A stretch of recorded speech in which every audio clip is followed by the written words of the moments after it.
एक बार की बात है, नारद जी विष्णु भगवान से मिलने गए। भगवान ने उनका बहुत सम्मान किया। जब नारद जी वापिस गए, तो विष्णु जी ने कहा, हे लक्ष्मी, जिस स्थान पर नारद जी बैठे थे, उस स्थान को गाय के गोबर से लिप दो। जब विष्णु जी यह बात कर रहे थे, तब नारद जी बाहर ही खड़े थे। उन्होंने सब सुन लिया और वापिस आ गए और विष्णु भगवान जी से पूछा, हे भगवान, जब मैं आया तो आपने मेरा खूब सम्मान किया, पर जब मैं जा रहा था तो आपने लक्ष्मी जी से यह क्यों कहा कि जिस स्थान पर नारद बैठा था उस स्थान को गोबर से लिप दो। भगवान ने कहा, हे नारद, मैंने आपका सम्मान इसलिए किया क्योंकि आप देव ऋषि हैं, और मैंने देवी लक्ष्मी से ऐसा इसलिए कहा क्योंकि आपका कोई गुरु नहीं है, आप निगूरे हैं। जिस स्थान पर कोई निगूरा बैठ जाता है, वो स्थान गंदा हो जाता है। यह सुनकर नारद जी ने कहा, हे भगवान, आपकी बात तो सत्य है, पर मैं गुरु किसे बनाऊं? नारायण बोले, हे नारद, धरती पर चले जाओ। जो व्यक्ति सबसे पहले मिले उसे अपना गुरु मान लो। नारद जी ने प्रणाम किया और चले गए। जब नारद जी धरती पर आए तो उन्हें सबसे पहले एक मछली पकड़ने वाला मछुआरा मिला। नारद जी वापिस नारायण के पास गए और कहा, महाराज, वो मछुआरा तो कुछ भी नहीं जानता, मैं उसे गुरु कैसे मान सकता हूँ? यह सुनकर भगवान ने कहा, नारद जी, अपना प्रण पूरा करो।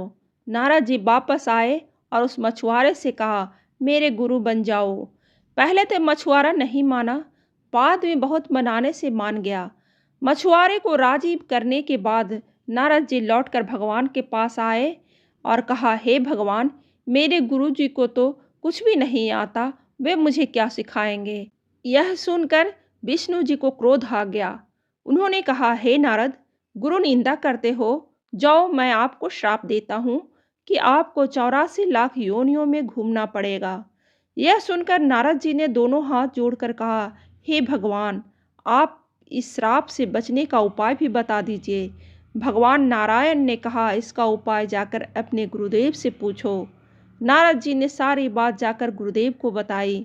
गुरु जी ने कहा, ऐसा करना, भगवान से कहना 84 लाख योनियों की तस्वीरें धरती पर बना दे, फिर उस पर लेटकर गोल गोल घूम लेना और विष्णु जी से कहना, 84 लाख योनियों में घूम आया, मुझे क्षमा कर दीजिए, आगे से गुरु निंदा नहीं करूँगा।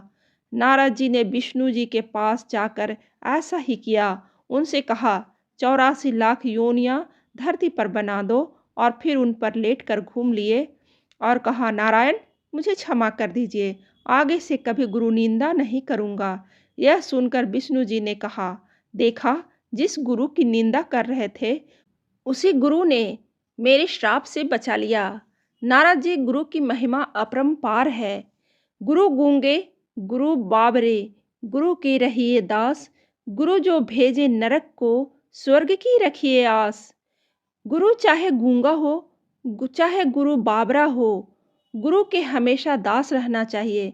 यदि गुरु नरक को भेजे तब भी शिष्य को यह इच्छा रखनी चाहिए कि मुझे स्वर्ग प्राप्त होगा, अर्थात इसमें मेरा कल्याण ही होगा।